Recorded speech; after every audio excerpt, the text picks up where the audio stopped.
শুনিলে মনত পৰে সীমান্ত শেখৰ গান শুনিলেও কেতিয়াবা তোলে মনত পৰে। তই সীমান্ত শেখৰ গান শুনো? তাৰ গানটো কোনটো শুন? ইংলিছ শুন নে হিন্দী শুন? তইনো কৈ ইংলিছ হিন্দী শুনিবি তাৰ গান? তোমাক চাই থাকোঁতে বেলি দিবি পাহৰে সেইটোৱে শুনিবি আৰু। কিমান যে ফিলিংছ পাওঁ মইহে জানো। ফিলিংছ আছে তাত, গম পাইছা নাই? ফিলিংছ আছে। সেই গানৰ ফিলিংছ লৈ তোৰ ওচৰত এতিয়া বহি আছে, গম পাইছা নাই তই?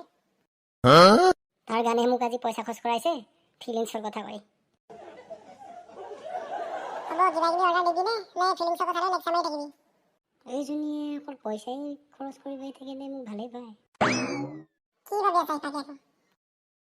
আজি অৰ্ডাৰটো তোৰ ফালৰ পৰাই কৰি দে। ই আজি মোৰে পাল্টি মাৰি দিছে। কি আছে কথাটো? বেটি আনকালে লেভেলত থাকো, আজি পাইছোঁ।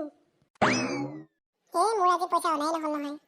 তেতিয়া ইয়াৰ পৰা মোৰ হাততো পইচা নাই। তো এতিয়া লগ কৰি বিয়া পাতিবলৈ থোৱা পইচাকেইটাও শেষ হ'ব আৰু। কি কথা কব আহিছ? তোক যে লগ কৰি যে সদায় যায় যে ইয়াত যে খুৱাই আছোঁ যে, তেতিয়া বাপেৰে দিছে নি পইচা? ইয়াৰ কাৰ পইচা গৈ আছে বুলি ভাবিছে? মোৰ পইচাহে গৈ আছে। এইবিলাক পইচা ক'ৰ পৰা পাইছোঁ বুলি ভাবিছে? হ'ব দে, আজিৰ পৰা তেতিয়াহ'লে লগ কৰা আজি বন্ধ আৰু। লগাতকৈ বেছি কৰি পালোঁ নি বাৰু? আজিৰ পৰা একদম লগ কৰা বন্ধ। দে বিয়া পতা আগতে এনেকৈ থাকিম আৰু বিয়া পতাৰ পিছতনো ক'ত এনেকৈ থাকিম আৰু? দে হ'ব দে। এনেই কৈ পাইছোঁ আৰু তোক কি কওঁ। মই যাওঁ, একদম মোক ফোন নকৰিবি। দে আৰু বিন্দাছ। এতিয়া পইচাও বাচিলে, 2-3 দিনলৈ দিমাগটোও ভাল হ'ল। দিমাগ লাগিব, এইবিলাক দিমাগ লাগিব। আৰু ভিডিঅ'টো চাই কেনেকুৱা পালে জনাই দিবতো অলপ।